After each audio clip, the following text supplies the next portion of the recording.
Salut à toutes et à tous. Est-ce que vous la sentez?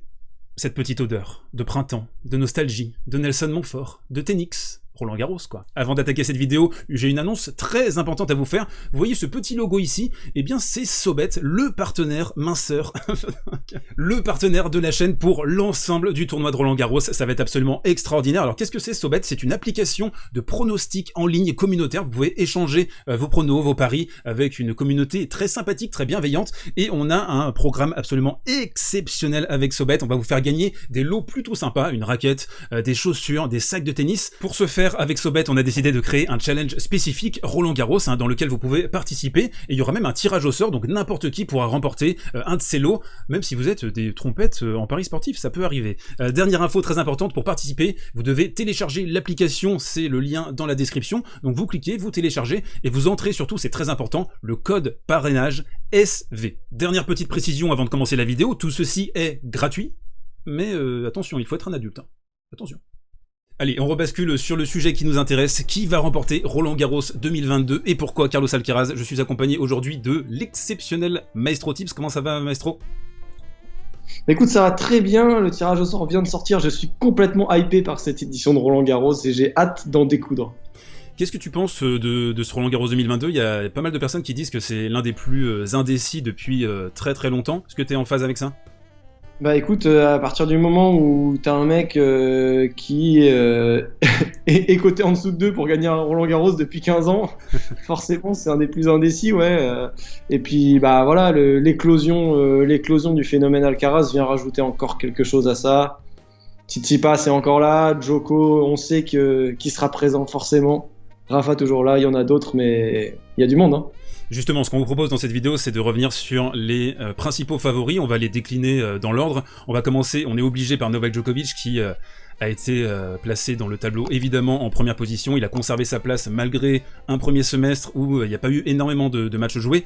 Il y a 12 victoires, 4 défaites depuis le début de la saison, donc c'est assez peu en amont du deuxième grand chelem, c'est même très peu en amont du deuxième grand chelem de la saison. Pour moi, il y a eu une montée en régime qui est idéale de la part de Novak. On a vu un Monte-Carlo qui est en fait trop loin de Roland Garros pour avoir un pic de forme décent, donc c'est 5 semaines avant Roland Garros. Il perd sur Davidovich Fokina, on sent que dans le troisième il est physiquement pas du tout apte à jouer. Et ensuite on a eu une montée en régime progressive avec Belgrade, où il a pu, je pense, surtout émotionnellement se remettre en phase avec ses objectifs. Et ensuite, en fait, dès Madrid, il est déjà sur un très très bon niveau, je trouve, avec son match contre Carlos Alcaraz qui a marqué les esprits.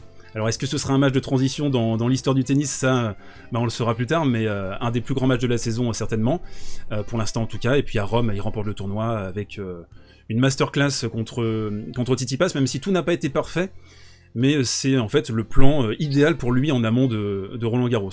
Qu'est-ce que tu penses de ça? Tu penses qu'il est prêt physiquement, émotionnellement, mentalement, Novak?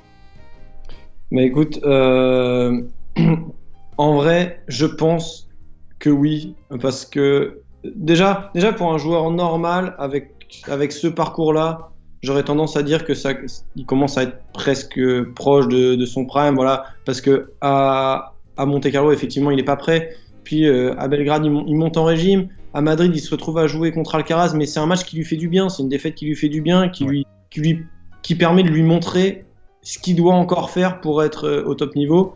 Derrière, il gagne Rome sans perdre un set, et puis bah, on sait que c'est Djoko, on sait que c'est une machine, on sait que dans la programmation de ses pics de forme et dans l'optique d'être présent à un grand rendez-vous, il en a quasiment jamais manqué aucun, et il n'y a aucune raison pour qu'il soit pas présent là. Surtout avec on en parlera après, mais surtout avec un tableau comme ça, je pense qu'il va arriver avec les crocs qui rayent le parquet. ouais, alors il y a eu un tirage énorme, là on a un quart de tableau duo qui a placé Novak et Rafa dans la même partie. On a Alcaraz aussi dans la même moitié, donc il va y avoir beaucoup de choses à disséquer, à discuter. Moi je pense qu'il y a une petite interrogation, c'est comment est-ce que tu remportes un grand chelem sans Marianne Vajda? Ça c'est encore peut-être le petit point d'interrogation, mais sinon comme tu l'as dit, dans l'ensemble, la prépa physique, émotionnellement, là il arrive sur un pic de forme qui je pense est quasiment optimal. Il va aussi y avoir ce feu intérieur, cette rage avec Novak, c'est un truc qui l'anime déjà habituellement. Alors là je pense que encore en plus il va y avoir ce petit facteur. Et puis on est sur un format qui est parfait pour lui, parce qu'on a vu sur ses tournois au préalable de préparation à Madrid et à Rome, il a du mal à fermer certains sets. il a des décrochages parfois en termes de niveau de jeu, en termes de physique. Ça aussi, c'est peut-être encore une petite question en amont de Roland Garros, mais le best of 5 va pouvoir tamiser ça. Il va pouvoir, comme ce qui s'est passé en 2021, tu peux être mené 2-7-0 contre Musetti, et puis derrière tu switches et tu écrases ton adversaire, pareil contre Tsitsipas. Donc c'est un format qui lui sied encore, quoi. Et puis il faut pas oublier aussi, c'est qu'il est tenant du titre. Ouais. Tenant du titre, et le fait de remporter 2 fois d'affilée Roland Garros, à cet âge-là, avec l'éclosion de la next-gen, avec le fait que Rafa ait écrasé vraiment les choses pendant plus d'une dizaine d'années, je pense que c'est quelque chose qui viendrait... Et puis, il y a aussi l'égalisation des 21, quoi. Ouais, il y a quand même des choses qui font que, voilà, je pense que s'il a l'occasion, il la manquera sûrement pas, quoi. Sûrement pas. Il y a une grosse charge historique dans ce tournoi. Après, souviens-toi de ce qui s'était passé à Roland Garros 2020 aussi, hein. Il arrive en finale contre Rafa et il a choke, hein, on peut le dire. Boum, complet. Ouais, alors que c'était un match qui aurait pu vraiment marquer les esprits et l'histoire. Donc voilà, on a confiance en Novak, je pense, c'est notre favori, en tout cas on est d'accord, hein, là-dessus, c'est 5 étoiles pour Novak. Moi je pense qu'il y a également une sérénité qui va être dégagée de sa part, parce qu'il sait qu'il y a Wimbledon qui arrive juste après, et Wimbledon là pour le coup il est ultra grandissime favori. Pour moi il est favori à Roland Garros, mais à Wimbledon il y a encore plusieurs classes d'écart, mais ça on aura le temps d'y revenir d'ici quelques semaines. Donc voilà, il y a des micro-doutes en termes de prépa avec Marianne Vajda, comment est-ce que tu gères un Grand Chelem sans lui, en sachant qu'il a jamais gagné de Grand Chelem sans son coach historique, et également ces baisses physiques, émotionnelles, qui peuvent être à surveiller, mais dans l'ensemble, si on regarde le tableau, Nishioka au premier tour, je pense qu'il va en faire du petit bois, et après quand on regarde au niveau de la progression, il y a guère que Rafa de l'autre côté de la partie qui peut éventuellement lui poser des difficultés en fait. J'ai envie de te dire, sur les années précédentes, je t'aurais dit un grand Diego peut l'embêter pendant au moins 4-7. Cette année, je pense que ça va être quand même bien short. Ouais. Effectivement, Nishioka, derrière Mokan ou Coria, puis potentiellement Brooksby, mais encore. Il a 3 tours qui seront du pain béni, c'est-à-dire pouvoir faire quelques conneries sur ses premiers tours sans être embêté et rentrer crescendo dans un tournoi, quoi. Ouais, c'est ça, c'est bien ça pour Novak, c'est de mettre en place son jeu, les petites amorties de revers, essayer de voir ce qui fonctionne moins bien, et pour lui c'est vraiment idéal, c'est un tirage idéal, ce sont des situations idéales.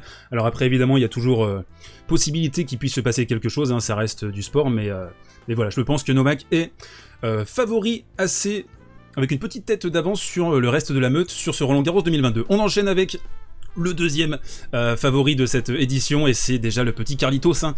28 victoires, 3 défaites depuis le début de la saison, ça a remporté Rio, Miami, Barcelone, Madrid. Question pour toi, Maestro, est-ce que c'est le meilleur joueur du monde actuellement, Tsitsipas, j'allais dire, Alcaraz? Elle est dure ta question, hein. Elle est dure ta question, mais j'ai tendance à te dire oui. Actuellement, c'est le meilleur joueur du monde. Alors, avec ce qu'il a montré, maintenant, il faut confirmer en Grand Chelem, il faut confirmer sur BO5, il faut répondre à la pression sportive et médiatique qui sera présente à Roland. Et c'est ça que j'ai vraiment hâte de voir chez Alcaraz, c'est sa capacité à répondre. Parce qu'on voit qu'il est hors norme, mais on va voir à quel point il l'est, quoi. Ouais, alors en best of 5, il a 2 références à mon sens. Il a le match contre Tsitsipas, à l'US Open, et même contre Gojovic après, hein, il a réussi à confirmer le tour d'après. Ça c'est un match que peut-être certains d'entre vous ont oublié, mais c'était le match de la confirmation, il arrive à le passer, et ensuite contre Félix Auger-Aliassime il peut pas terminer la rencontre, et ensuite il y a le match contre Berrettini à l'Australian cette saison, Matteo Cluccittini pardon, qui lui fait une Cluccittini, quoi. Ouais, la spéciale Matteo, hein, quand il est comme ça, faut t'accrocher, quoi. Ouais, alors on reverra pas Matteo sur ce tournoi de Roland Garros, hein, ce sera pour défendre ses gros points sur... Mon fils au premier tour. Comment ? Il joue mon fils au premier tour à Roland Garros, apparemment, Berrettini. Ah ouais ? Berrettini, mon fils, les deux qui s'affrontent. Mais attends, il est... Ah putain, la vanne. J'attends de voir quand est-ce que tu t'en rends compte. Ah le bâtard, j'ai complètement bugué. Ouais, donc pour revenir à Alcaraz, pour moi c'est peut-être le plafond max avec le Z, mais le Z il est pas capable de maintenir ce plafond max pendant très longtemps, et Novak en fait. Actuellement, pour moi, c'est les trois qui sont capables de produire le jeu le plus impressionnant. Il y a une question pour Alcaraz, c'est la question du physique, parce que il a eu des petits pépins.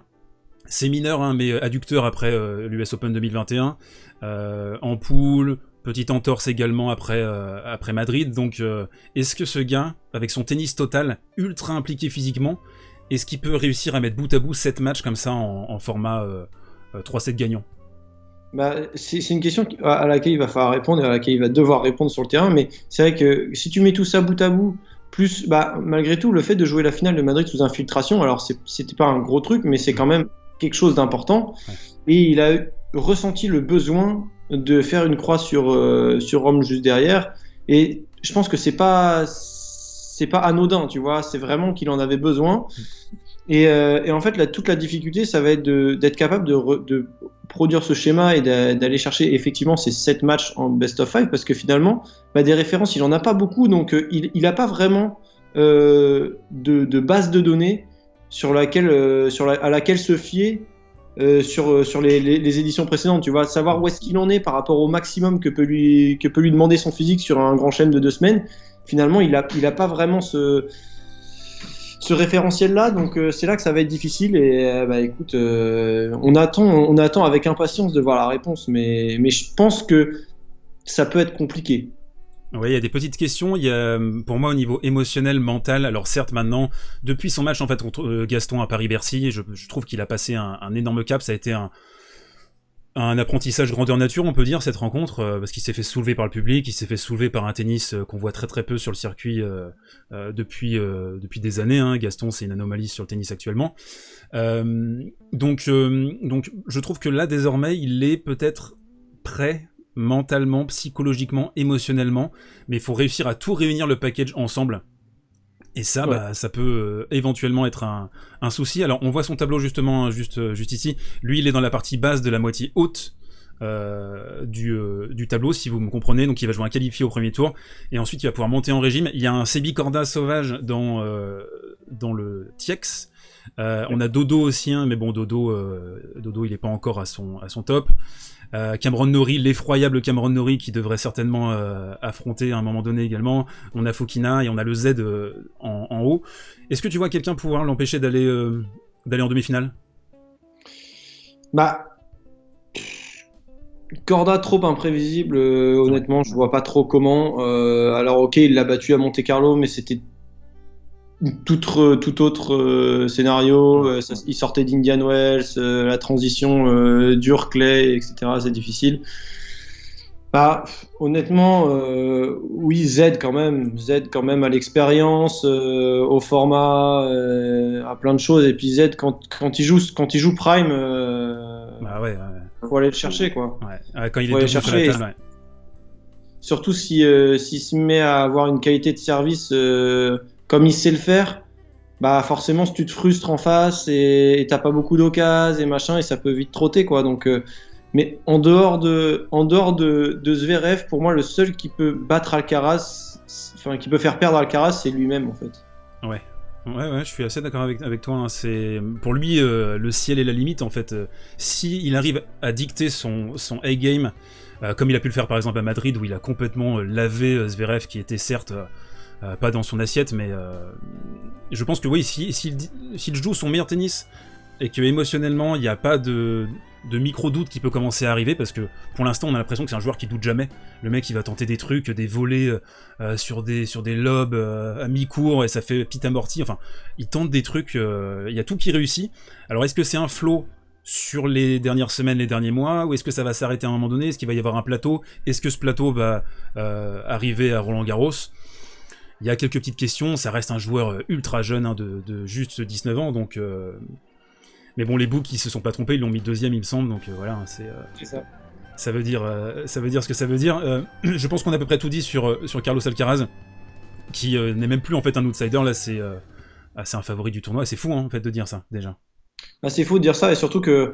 dans la tête des gens, ça l'est pas. Dans la tête des gens, ce serait une énorme surprise si Alcaraz venait à gagner Roland-Garros dans le tennis normal, dans le monde tennis normal. Mais La vérité, c'est que non, ça le serait pas et que ouais, enfin, juste parce que moi, évidemment, je suis beaucoup betting et tout ça et bah, c'est un mec qui était en début de saison à plus de 20 pour gagner Roland-Garros, voire 30 si tu t'y prenais tôt.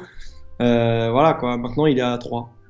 Ouais, la progression, je pense qu'elle reflète exactement son niveau et ce qu'il a produit ces dernières semaines. Hein, c'est absolument monstrueux. Son tournoi de Barcelone qui est complètement épique, sans parler évidemment de son duo de victoires contre Rafa et contre Nolé à Madrid.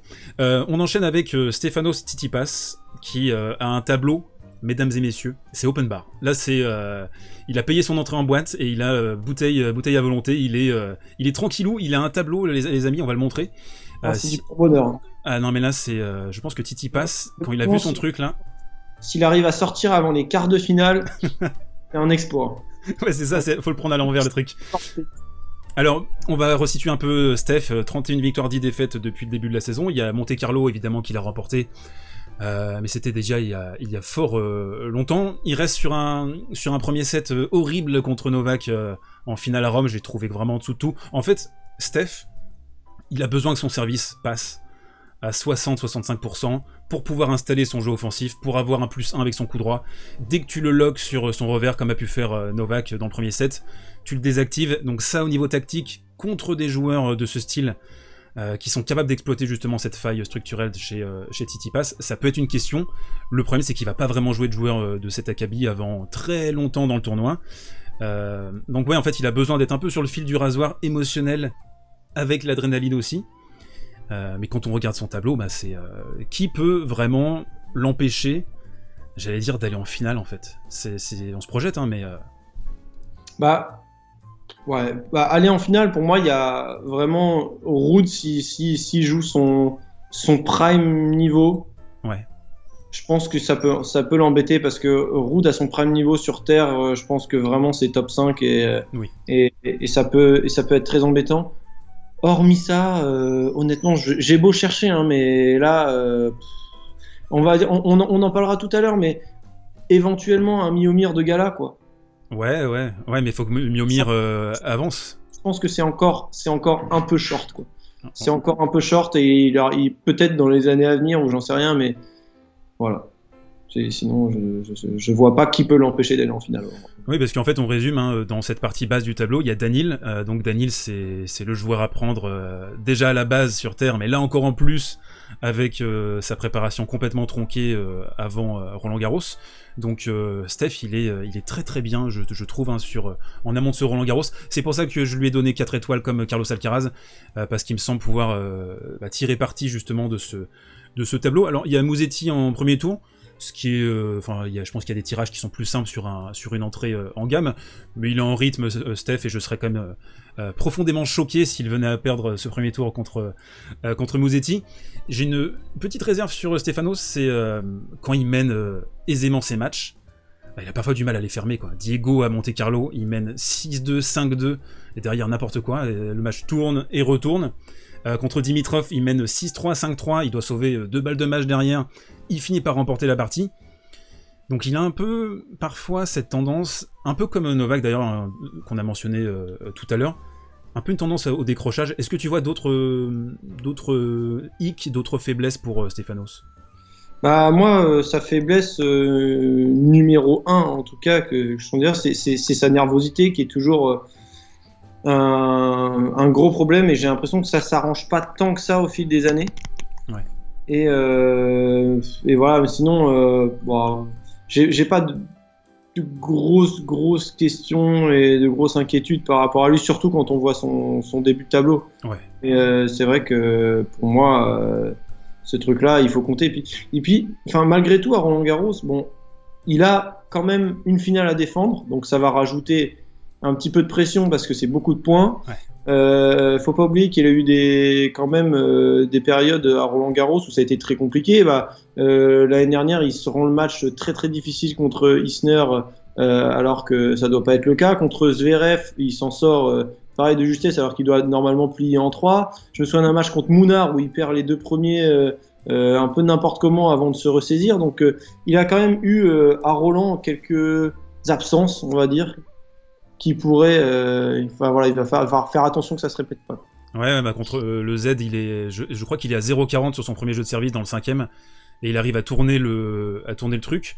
Donc oui, évidemment, ça je suis d'accord avec toi, ce sera surveillé. Il a parfois du mal à démarrer ses matchs aussi, on l'a vu contre Kachanov il y a quelques jours.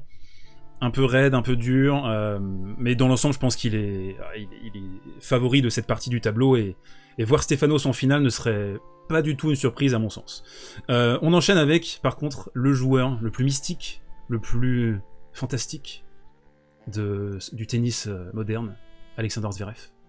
24 victoires, 9 défaites, aucun titre cette saison, alors qu'on parlait d'un nouveau Big Three en fin de saison dernière. On visait la première place mondiale, on en est encore loin. Concassé en finale de Madrid contre Alcaraz, avec un peu de fatigue certes. Fatigue aussi en demi-finale contre Tsitsipas à Monte-Carlo. Après, je l'ai quand même trouvé rassurant depuis Madrid, il faut pas non plus déconner et pousser mémé dans les orties. Il avait été horrible de toute façon à Munich contre Rune, donc tu peux pas faire pire que ça. C'est clair. Donc on a un Z qui est encore une fois le joueur dont on va se demander qu'est-ce qu'il va nous faire, nous sortir. Break, tranquille, le mec va se faire débreaker de nulle part contre un no-name. Donc comme on l'a dit tout à l'heure, un niveau max, vraiment max, mais par contre incapable de le tenir sur la distance. Tu le sens comment toi le Z sur ce tournoi qui est super important pour lui, je trouve? Ben, il est super important, et moi je trouve qu'il y a un mot qui a été créé pour parler du Z sur ce tournoi, c'est épouvantail. C'est épouvantail parce que il est capable de sortir premier tour comme il est capable de faire finale, sans qu'on comprenne absolument pas comment ça a pu se passer. Oui, c'est clair. Bah après, il faudra sortir Alcaraz et soit Novak, soit Rafa pour arriver en finale. Sûr, évidemment. Il va falloir sortir un tournoi énorme, mais ouais. On sait que Zverev Prime peut poser des problèmes à peu près n'importe qui. Oui. Mais la question, c'est quel Zverev on aura? Est-ce qu'on aura le Zverev qui se fait torcher par Rune, c'était quoi, à Munich, ouais. Ou est-ce qu'on aura le Zverev qui tape Tsitsipas il y a 2 semaines, voilà. Oui, alors c'est des conditions particulières Madrid à chaque fois, hein. C'est dur de déterminer à partir de Madrid ce qui va se passer à Roland-Garros. Je pense que Rome a plus de traits communs avec Roland, et ouais. Déjà, les conditions. Tu le sens comment au niveau physique, le Z? Parce que j'ai remarqué quelques petits trous physiques de temps en temps. Est-ce qu'il est vraiment... Il a l'air d'être un peu dans le doute. Est-ce qu'il est vraiment impliqué dans sa prépa? Là, il y a le papa qui est revenu, on a vu à Rome, ça lui a fait du bien, mais est-ce que tu le sens vraiment fort physiquement, le Z? Bah, moi, je le sens incertain en tout point. Le Z cette saison... Bah non, mais c'est vrai, c'est que, ouais, t'as raison. C'est que physique... c'est pas toujours facile, mentalement c'est pas toujours facile du tout, il se remet à s'énerver comme le Z qui était dans le trou il y a 3-4 ans, à s'énerver tout seul sur des bêtises, à refaire des doubles fautes au moment où il faut absolument pas faire des doubles fautes, à retrembler quand il faut finir des sets, etc. Et ça c'est pas bon quand t'arrives à Roland et que t'arrives quand même dans les 5 plus gros favoris du tournoi, quoi. Ouais, le nombre de doubles qu'il fait sur des balles de break, mais c'est effrayant, quoi. C'est hallucinant. Ouais, c'est effrayant. Donc le Z 3 étoiles, mais un peu dans l'incertitude, comme tu l'as dit. Tu as dit c'était un épouvantail, mais j'allais dire il est épouvantable. Enfin non, en fait on ne sait pas vraiment quoi interpréter de ce joueur. Voilà, s'il arrive à dérouler son high game sur tout le tournoi, il nous fait une Silic US Open, mais ça c'est encore... Il y a beaucoup de si pour Sacha. On va enchaîner maintenant avec le joueur. Je pense que tout le monde attend notre analyse sur ce prochain joueur. C'est évidemment Hugo Gaston. Non, je déconne. C'est Rafael Nadal. 23 victoires, 3 défaites depuis le début de la saison. Le gros facteur X de ce Roland-Garros 2022. Il y a énormément de questions, d'incertitudes. On l'a quitté à Rome avec des images qu'on voit très très peu de sa part, complètement abattu, abasourdi par sa douleur, frustré aussi, je pense, triste. Il a eu des mots ultra forts après en conférence de presse. Il a dit il n'y a pas de plaisir en fait, même dans la vie de tous les jours, ça me fait mal. Mais il y a aussi une certitude, c'est que s'il laisse son pied trop au repos, ça lui fait mal aussi. Donc la pratique, le tennis de haut niveau, ça n'a pas l'air d'être vraiment un problème pour ce pied. Il y a ce syndrome qui le gêne depuis le début de sa carrière maintenant. Rafa, on l'a vu s'entraîner là ces derniers jours, ça envoie des mines dans tous les sens, mais ça bouge pas beaucoup. On en pense quoi de Rafa? Moi, j'en pense que c'est un mec qui est complètement accro et complètement passionné de son sport et qui est prêt à tirer sur la corde jusqu'au maximum possible pour pouvoir espérer aller chercher un nouveau titre à Roland et creuser un peu plus l'écart sur le débat des GOAT. Malheureusement, est-ce qu'il va en être capable? Moi, j'en doute très sérieusement parce que bah, le fait est que, statistiquement parlant, un mec qui n'est quasiment pas capable de marcher quand il finit son match contre Shapovalov en 3-7 à Rome, de se dire qu'il va devoir jouer 5-7 probablement 5-7 contre Djokovic, puis jouer Alcaraz derrière, puis jouer Tsitsipas derrière et arriver à gagner ces trois-là. Ben, s'il y arrive, en tout cas, on n'aura qu'une seule chose, c'est d'enlever le chapeau, de se mettre à genoux, allongé, ce que vous voulez, mais là, ce sera juste exceptionnel.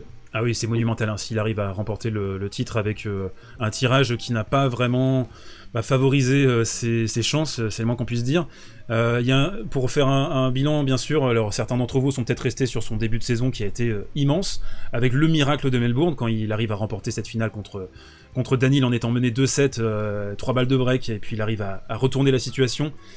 Et ça vient casser toutes nos certitudes sur Rafa, parce qu'on disait à l'époque, Rafa, au bout de 4 heures, le mec il est complètement rôti, Daniil peut pas perdre ce match. On voyait aussi la projection sur le vainqueur, il y avait genre 96% pour Daniil à un moment donné sur le graphique.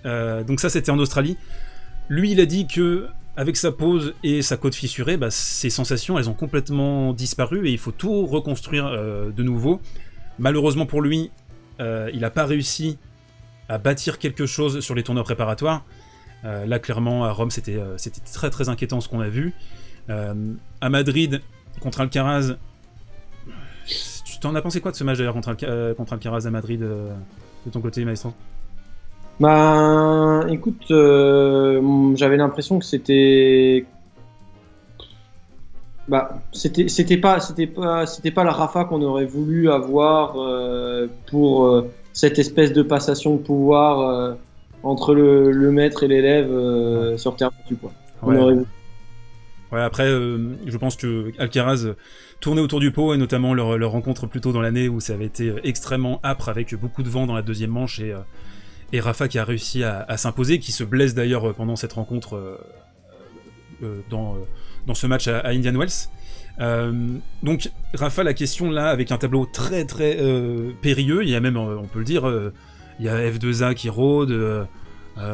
Qu'est-ce qu'on a d'autre dans la partie là Bon après non, je pense que ça veut... Le truc c'est que s'il arrive à passer les premiers tours tranquilles, à monter en gamme, à se rassurer physiquement, t'arrives en quart contre Novak, t'as pas montré de signe de faiblesse, t'as tout remporté en 3-7, je pense que quelques minutes avant le match, on sera pas là en train de se dire il va prendre une branlée.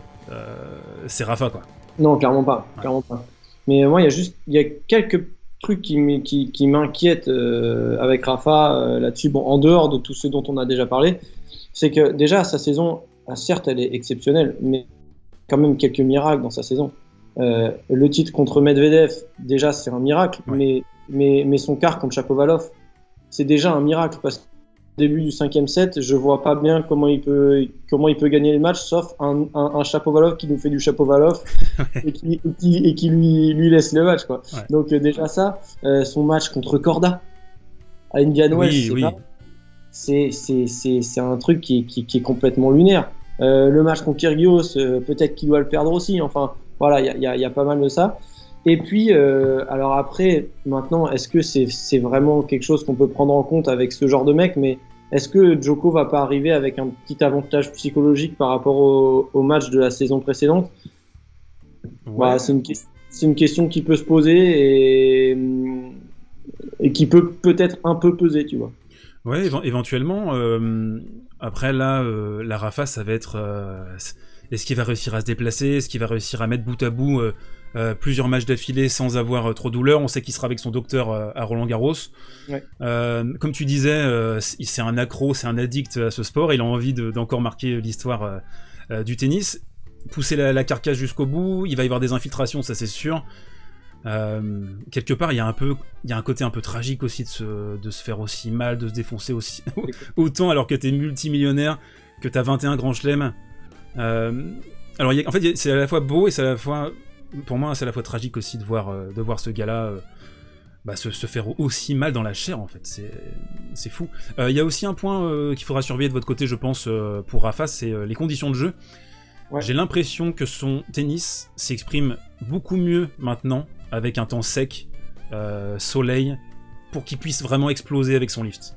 À Rome, c'était la nuit, c'était un peu humide, et je trouve que c'est plus vraiment des conditions, est-ce que ça l'a déjà été d'ailleurs, mais des conditions qui le favorisent, donc il faudra vraiment regarder la prog.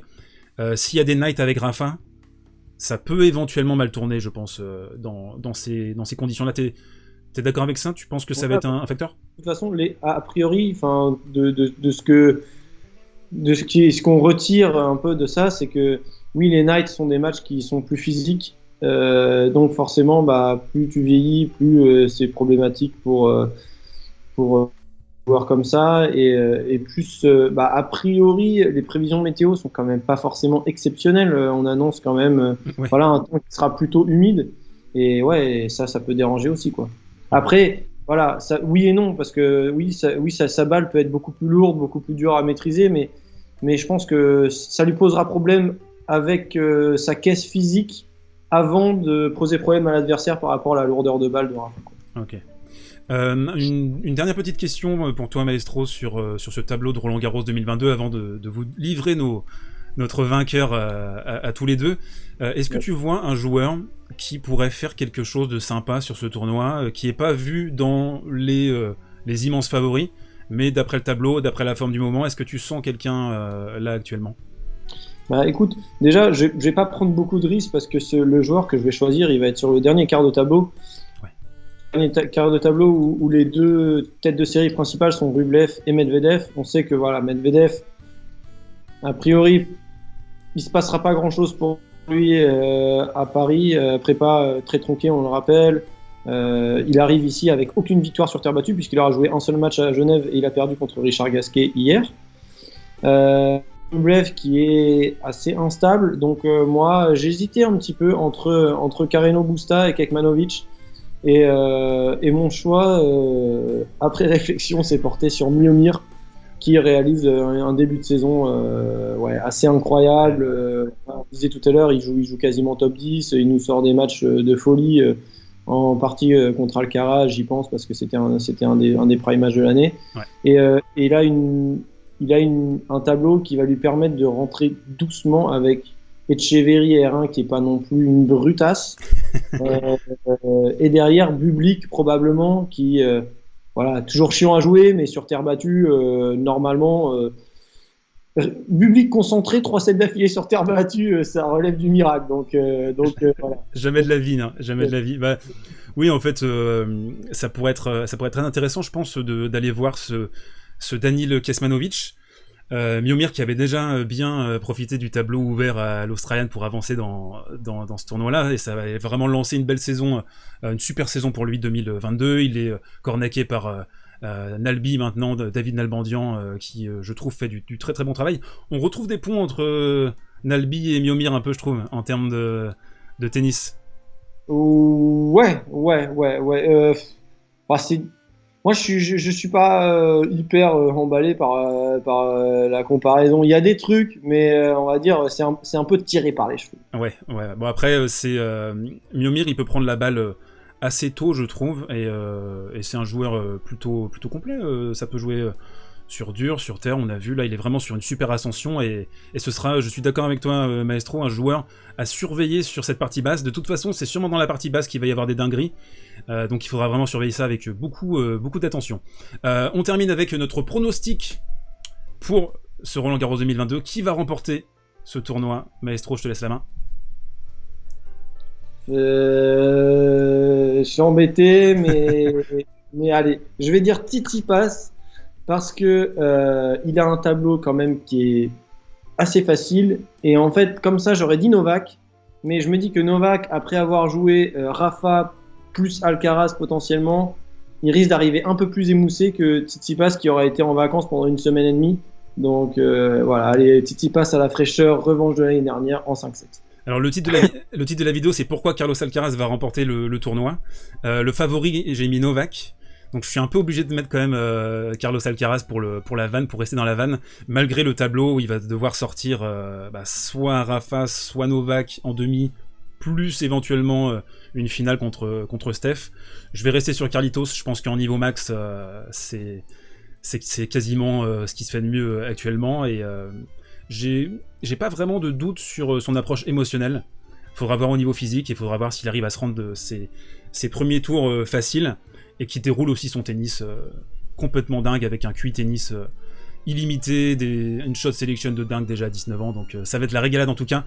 Très très hypé sur ce Roland Garros 2022, merci Maestro, on te retrouve sur Twitter bien sûr. On me retrouve sur Twitter bien sûr, on sera en live tous les jours, à peu près tous les matins, sauf quand on sera à Roland Garros, on adaptera un peu, mais voilà, tout le temps en live sur Twitch, sur la chaîne Twinner Time. Et puis ouais, sur Twitter bien sûr, on va partager un peu notre expérience, on va aller à Roland, et a priori, normalement, le coach de Foki va pouvoir nous avoir des places avec lui pour la semaine prochaine, donc ça serait nickel, et on va pouvoir se régaler, en espérant que Foki passe au moins 2-3 tours. Yes, bon, écoute, profite bien de ton Roland Garros, merci d'avoir été là, merci à toutes et à tous d'avoir suivi cette petite vidéo jusqu'au bout. N'hésitez pas à claquer un petit like, à vous abonner si ça vous a plu. On se retrouve ce samedi pour une petite vidéo pré-Roland Garros, encore une, avant d'attaquer les choses sérieuses à partir de ce dimanche. D'ici là, portez-vous bien, prenez soin de vous, je vous embrasse. Ciao. Salut à tous.